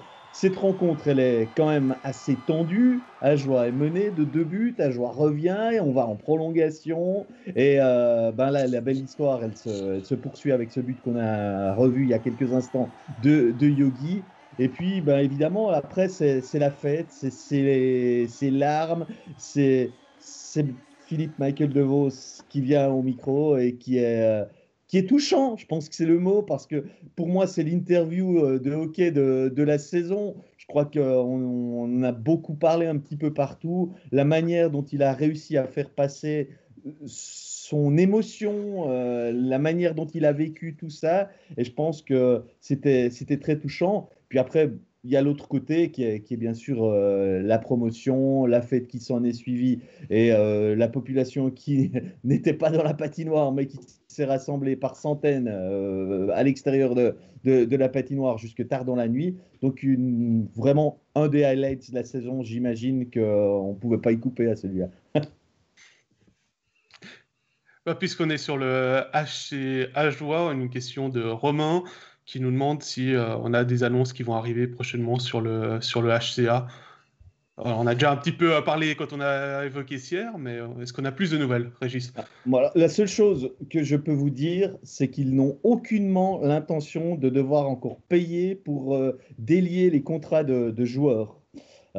Donc ça veut dire que pour les 25 000 francs réclamés par Sierre, puisque visiblement c'est de notoriété publique et que tout le monde le sait, c'est 25 000 francs, le président Howard, qui est parfois assez dur en affaires, je crois que c'est un chef d'entreprise et pour lui, il sait ce que c'est de gérer un porte-monnaie, il n'a pas du tout l'intention de lâcher ces 25 000 francs.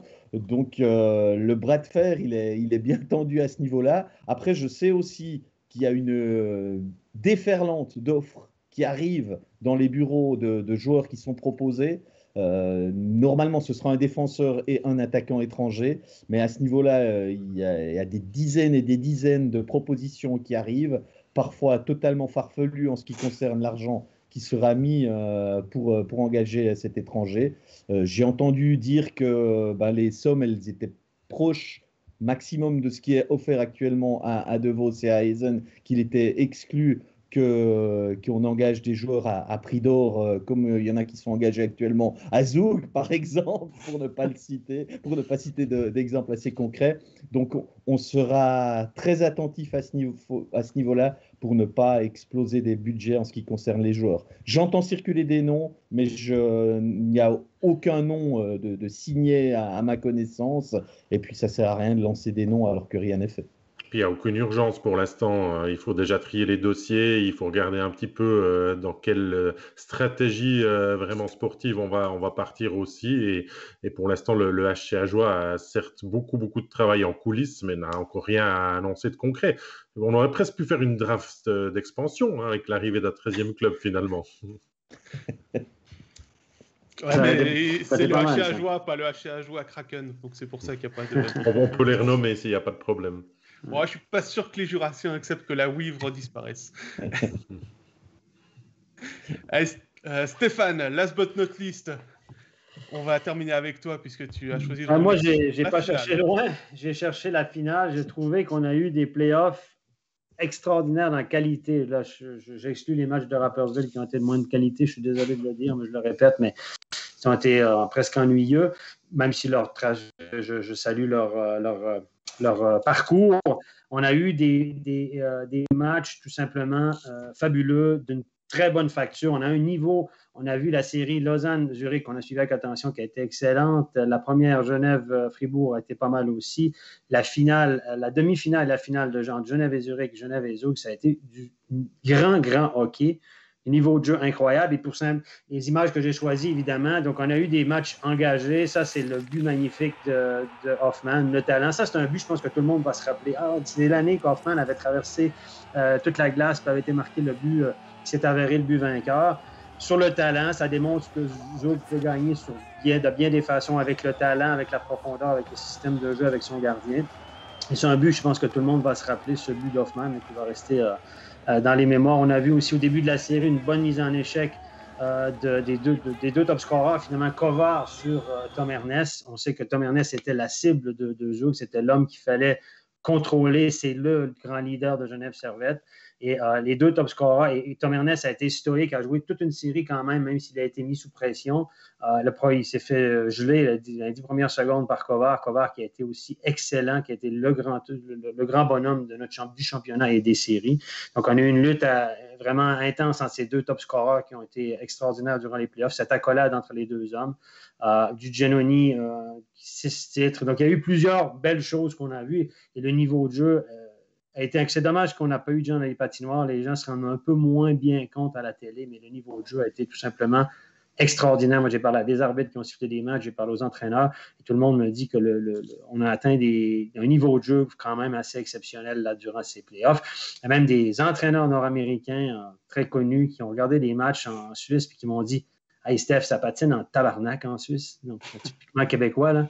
Donc, pour dire que le jeu ici est rapide, intéressant et sous-estimé, notamment de l'Amérique du Nord. Et là, on a atteint vraiment Ça a été une excellente pub pour le hockey. Et malheureusement, il n'y a pas eu des gens dans les gradins, mais chapeau aux équipes qui ont présenté un tel spectacle. Et moi, j'ai été très, très content de suivre ces matchs-là. Une question par rapport à Tom Ernest de Jérémy D qui nous demande si c'est toujours le meilleur défenseur de la Ligue après la finale. Je pense que oui. Oui. Écoutez, ça a été dur pour lui, mais il a été tellement mis sous pression. Je veux dire, c'était vraiment le target de Zug. Mais ça reste, moi, je l'ai trouvé très, très stoïque parce qu'il y a bien des joueurs qui se seraient écrasés. Enfin, on ne les aurait pas vus. Ils se seraient écrasés sous la pression adverse, la mise en échec, etc. Il a secoué la tête puis il s'est relevé. La première mise en échec, c'est ça. Il s'est fait geler dans la bande. Il s'est relevé, a secoué la tête, a remis le casque puis il était prêt à repartir. Et je salue son courage et sa ténacité, là, même s'il n'a pas produit offensivement forcément beaucoup. Donc, il faut dire que c'était Zug en face. Tom Ernest, c'est un grand, grand joueur de hockey à bien les points de vue.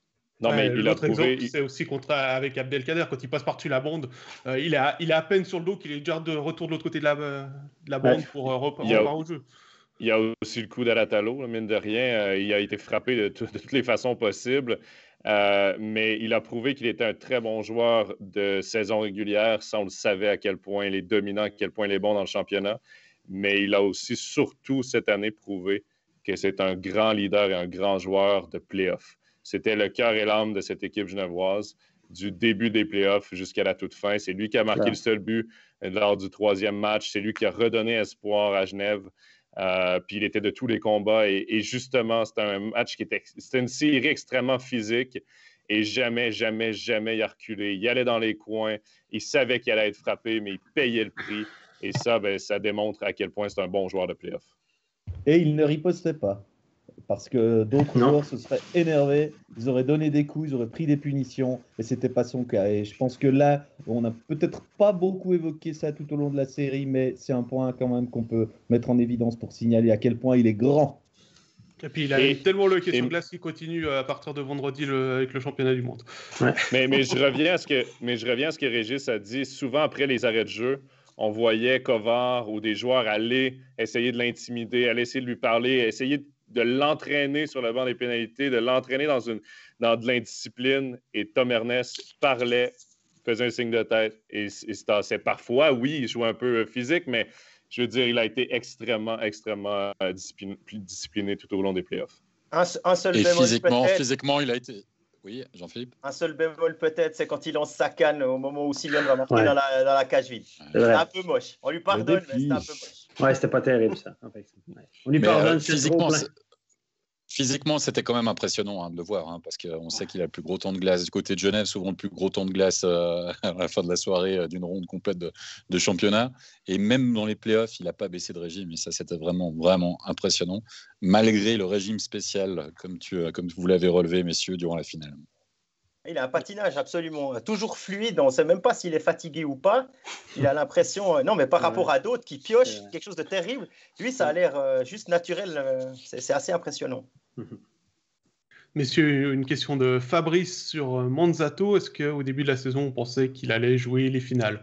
De mon côté, non, parce qu'on voyait Gauthier gros comme une maison. Oui. Par contre, le niveau qu'il a eu durant les playoffs, je pense que ça, on ne s'y attendait pas et qu'il ait pu porter Genève aussi loin après la blessure des Clous. Ça a été... Ouais, c'est peut-être le highlight du côté genevois, puisqu'on n'a rien relevé du côté de Genève Servette pour cette saison. Et pourtant, ils ont connu une magnifique saison, de magnifiques playoffs. Là, mais dans un parcours de playoffs, souvent, il y a une belle histoire. Il y a quelque chose qui retient l'attention. Là, on parle beaucoup de Tom Ernest, mais c'est vrai que la belle histoire, c'est Manzato parce que Desclous joue de malchance.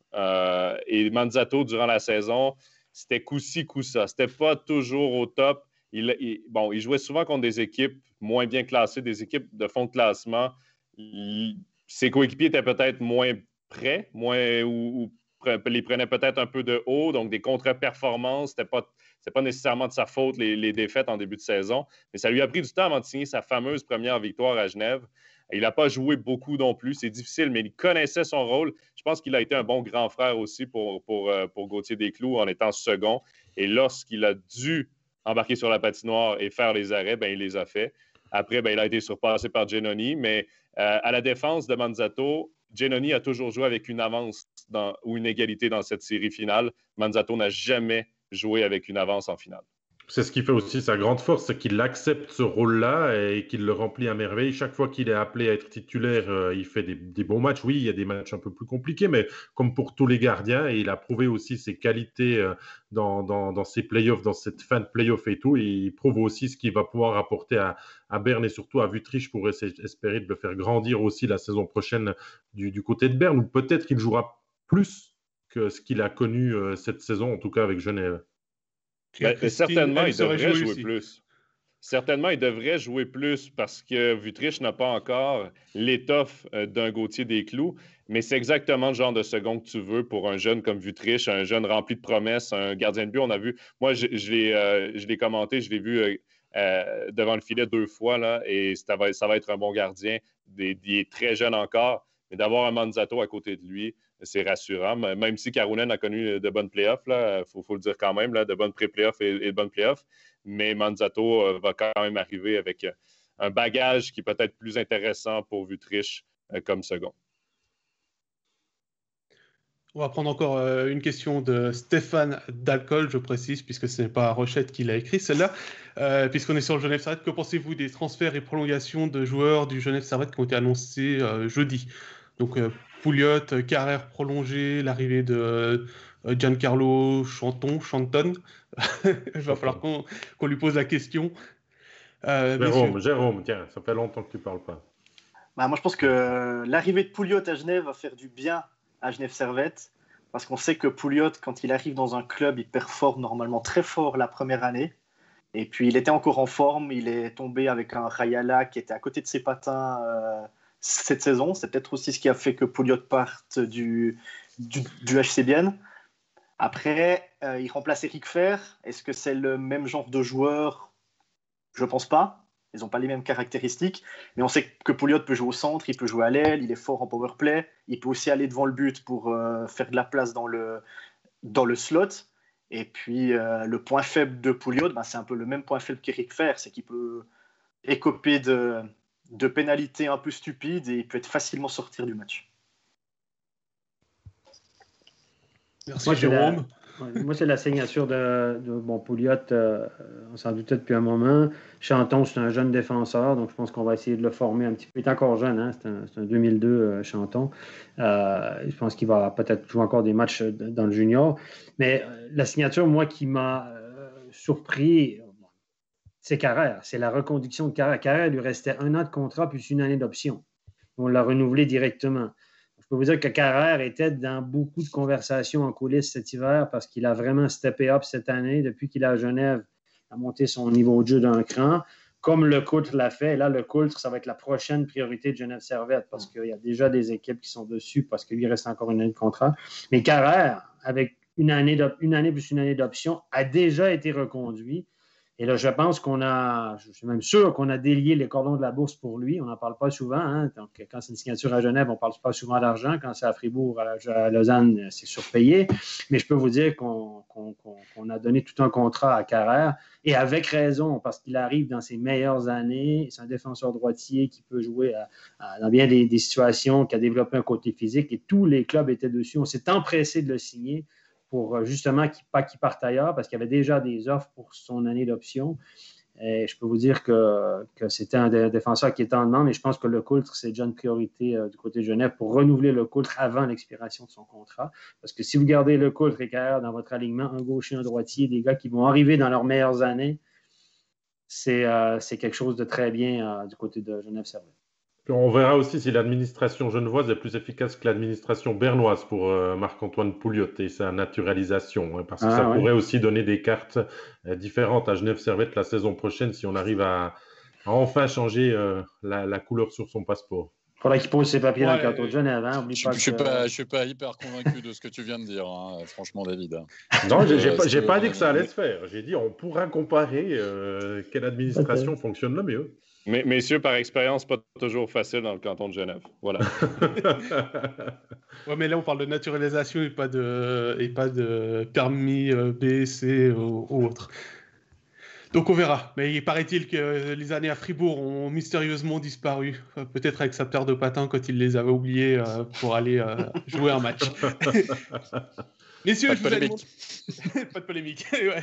Je vous avais proposé de donner un petit insight. Je ne sais pas si vous en avez préparé, donc je propose qu'on fasse un petit tour. Moi, j'en ai déjà donné un tout à l'heure en parlant de Sprunger.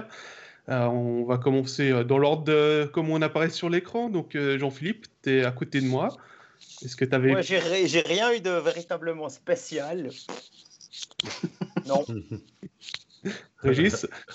Moi, dans le côté inside, c'est quelque chose d'un petit peu plus global, mais je pense que le public n'est pas au courant parce que quelque part, ça ne le regarde pas. On a vécu quand même une saison très spéciale à cause du Covid, avec des relations professionnelles qui étaient plus compliquées, voire parfois très compliquées par rapport à ce qu'on a connu habituellement.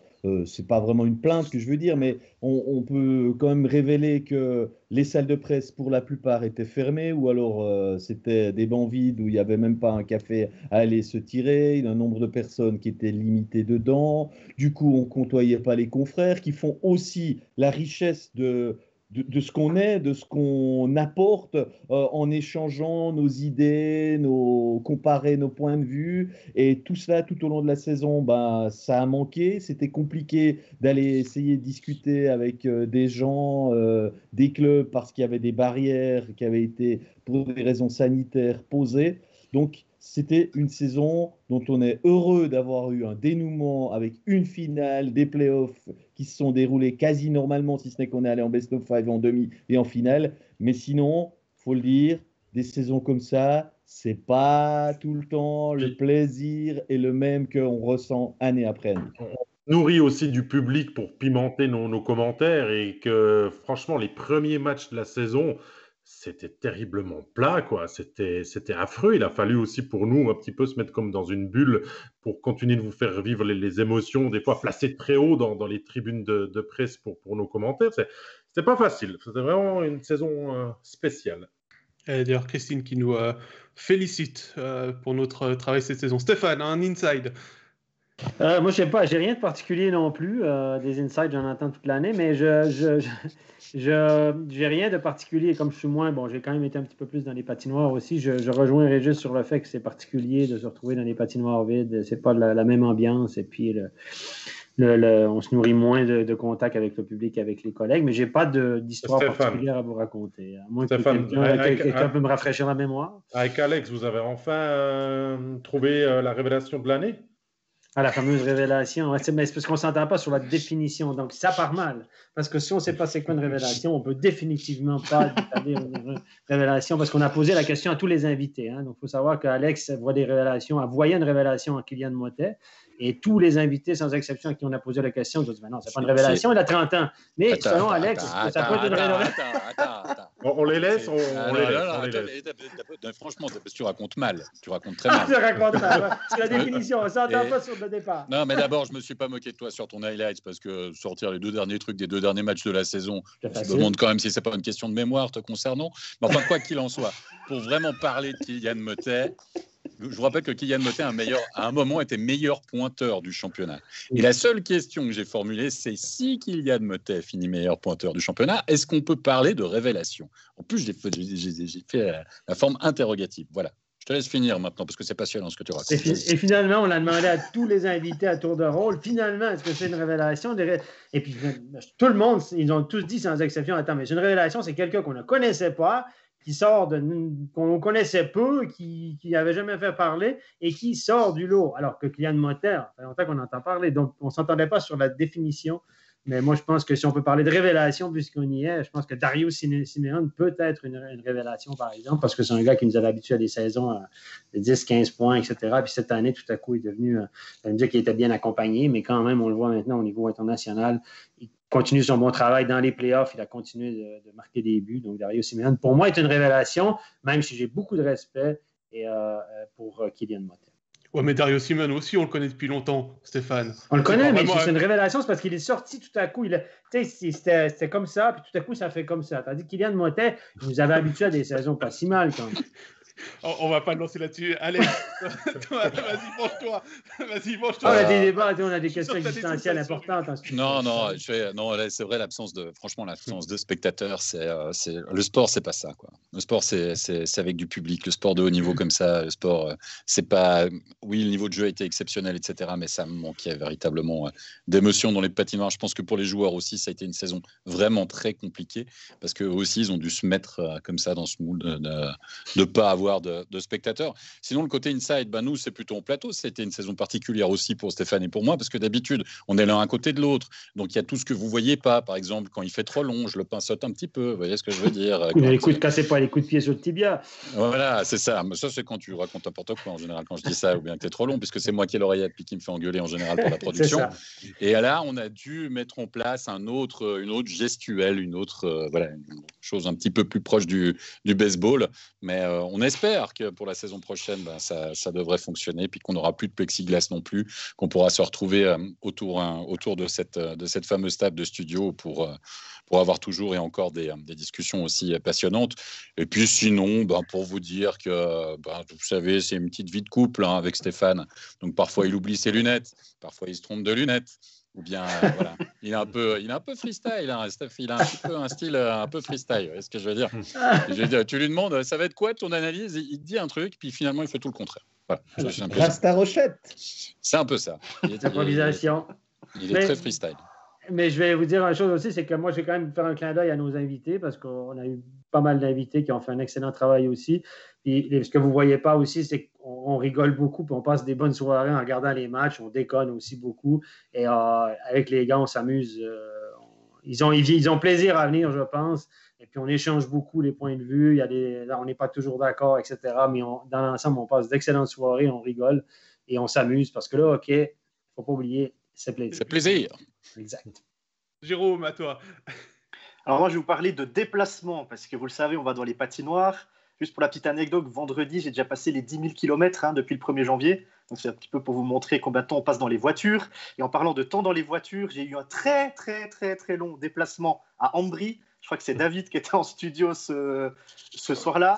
Il y avait de la neige. Alors pour rassurer le coup, je suis parti à 2h30 depuis chez moi. Donc normalement, je mets juste un petit peu plus de 2 heures pour arriver en Léventine. J'ai mis 4h45 pour arriver là-bas. On ne pouvait pas rouler à plus de 50 à l'heure sur l'autoroute tellement qu'il y avait de la neige. Donc, il n'y avait pas de bouchon. C'est juste que c'était impossible d'aller plus vite. Et puis, le clou du spectacle, c'est quand on est arrivé devant le Gothard. Le Gothard a été fermé pendant à peu près une demi-heure. Donc là, coup de téléphone, est-ce que je vais réussir à aller commenter ou pas? Et finalement, je suis arrivé à la patinoire entre 19h et 19h15. C'était assez stressant. J'avais une interview à faire en avant-match.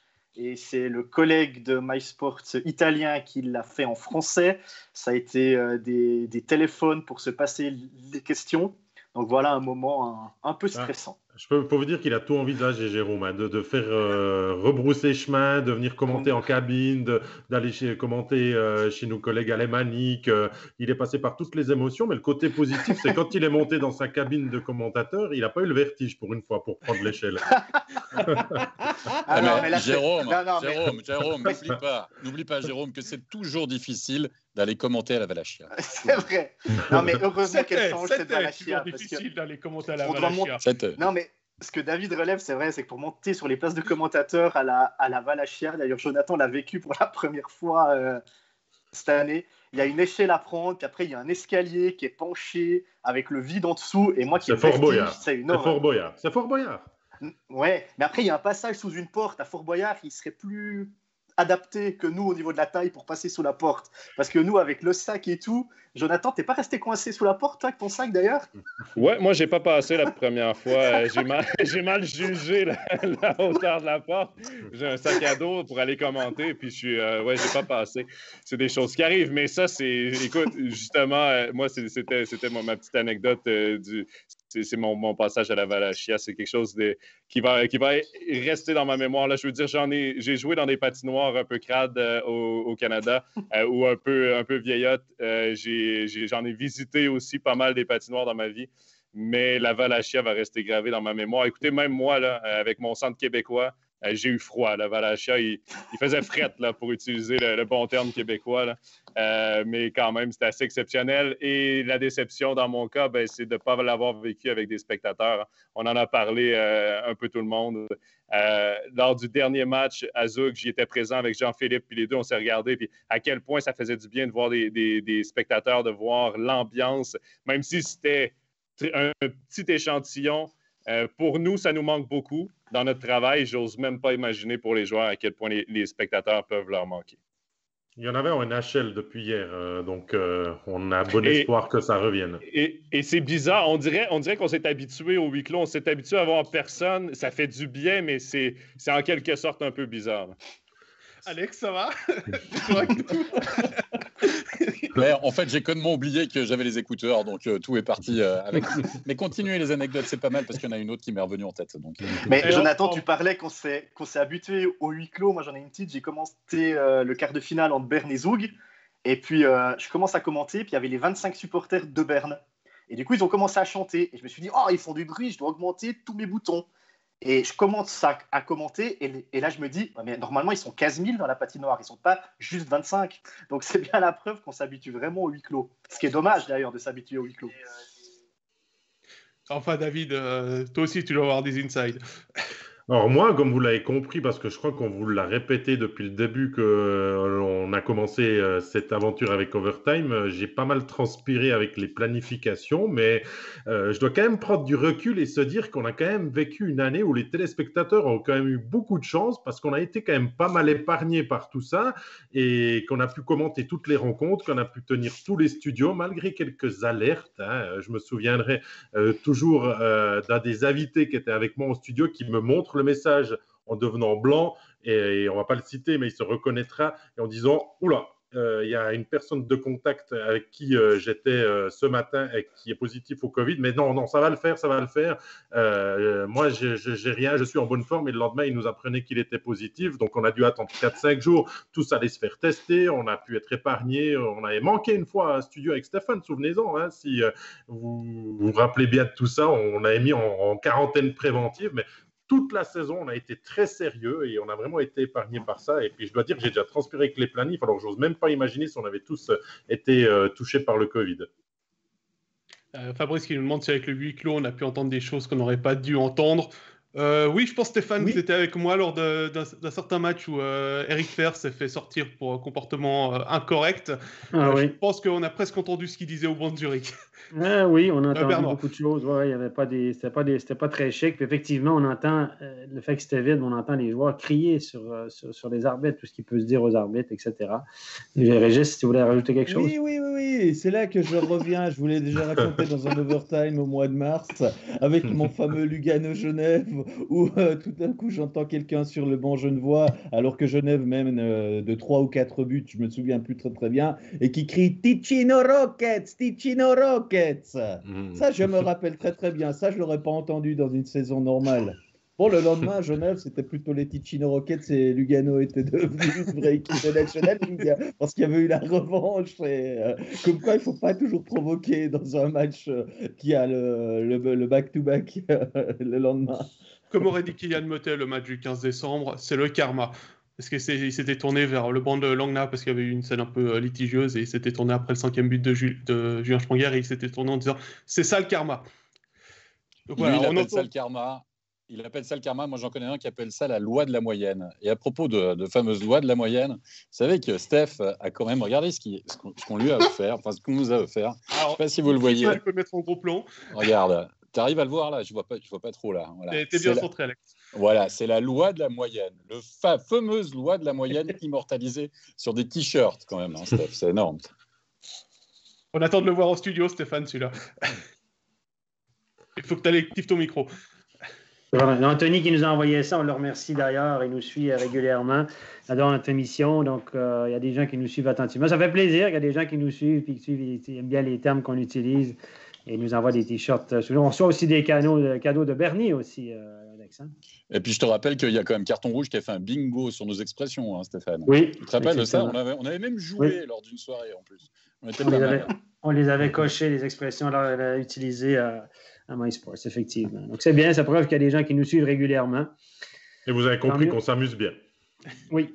C'est ça. Mais parfois, on traîne trop de temps ensemble. Par exemple, Stéphane et moi. Du coup, lui prend mes expressions et moi, je prends les siennes. Ouais, bon pied, bon oeil. J'aime bien celle-là. Plaisir. La crêpe, ça a fait la crêpe. Voilà. Donc, attends, je vais sortir le bingo. Alex, il y en a une de tes expressions que tu vas devoir abandonner puisque Ben Maxwell, qualité filtre, s'en va en Suède. Ouais. C'est vrai. On peut la garder si on a toujours la SHL l'année prochaine, on la garde puisqu'il a signé à Linköping. Ah bah voilà. C'est réglé. Un studio spécial juste pour Alex. Oui, c'est vrai. C'est vrai, on aime bien. Qualité filtre, très bon joueur d'ailleurs, en passant quoi. Bah, messieurs, on arrive gentiment au terme de cet épisode. Il y a Simon qui nous rappelle l'expression de Jonathan, encore, oui, Pascal, pour terminer. Du moment qu'on ne me fait pas de chandail, moi, ça va. Peut-être, attention, peut-être quelqu'un qui va se lancer là-dedans. Je disais, on arrive gentiment au terme de cet épisode. Petite question pour le chat, donc n'hésitez pas à le mettre, et à vous tous, messieurs, mais plus particulièrement à notre chef, Alex. On remet ça pour la saison prochaine ? Overtime ? Évidemment, bien sûr, on est partant, c'est fantastique. Je ne sais pas si on fera toutes les émissions à 8, mais on verra. Voilà, c'était plus par la bien évidemment. On espère vous retrouver au mois de septembre pour la reprise de la saison avec du public, bien évidemment.